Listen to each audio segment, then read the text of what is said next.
आत्मीय भाइयों एवं बहनों, प्रणाम। आपको पुस्तक जीवन जीने की कला, आर्ट ऑफ लिविंग, लेखक पंडित श्री राम शर्मा आचार्य। विषय यूनिट 8, आत्म निरीक्षण। साथियों, वास्तविक मानवीय सत्ता भीतर है। मनुष्य की वास्तविक सत्ता बाहर नहीं, भीतर है। पेड़ की जड़ें जमीन में भीतर धसी होती हैं। वे दिखती नहीं तो भी पेड़ का समग्र पोषण उन्हीं पर निर्भर रहता है।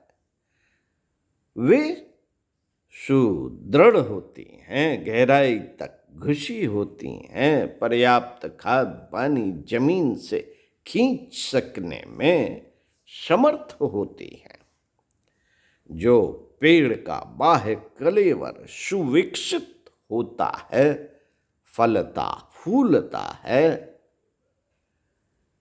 दीर्घ जीवी बनाता है, आंधी तूफानों का सामना करते हुए अपनी सत्ता बनाए रहता है। किंतु यदि जड़ों की स्थिति दुर्बल हो,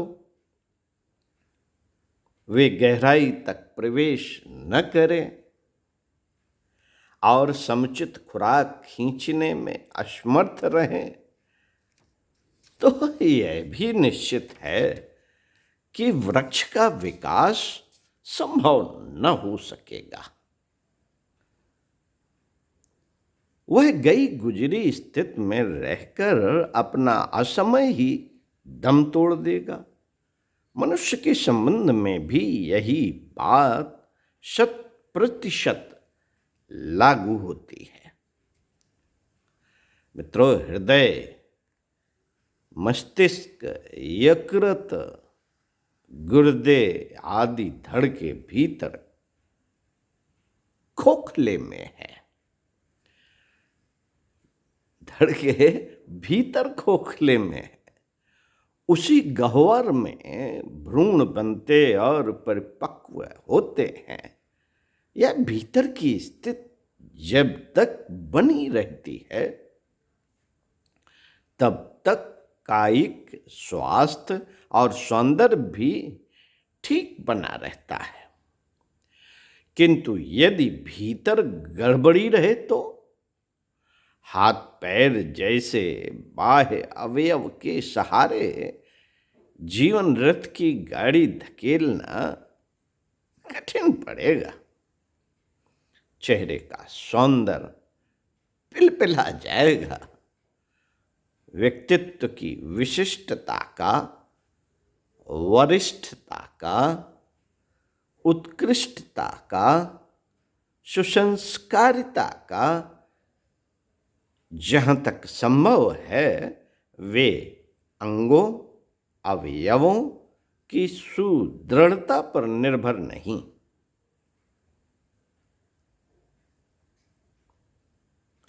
स्कूल शिक्षा के सहारे क्लर्की मिल सकती है, किंतु महामानव स्तर की गरिमा का व्यक्तित्व के साथ जुड़ा होना ही अनेक सफलताओं का आधारभूत कारण होता है। अंतराल की गहराई में रहने वाली यह गरिमा यदि गई गुजरे स्तर की हो तो व्यक्ति समर्थ और कुशल होने पर भी चोरी, ठगी, बेईमानी, बदमाशी के अतिरिक्त और कुछ कर न सकेगा। इस निकृष्टता के कारण उसे आए दिन अपने स्थान और मुखौटे बदलने पड़ेंगे। एक दिशा में, एक क्षेत्र में प्रामाणिकता, पारंगतता प्राप्त करने का जो सुयोग मिलना चाहिए, उससे उसे वंचित ही रहना पड़ेगा।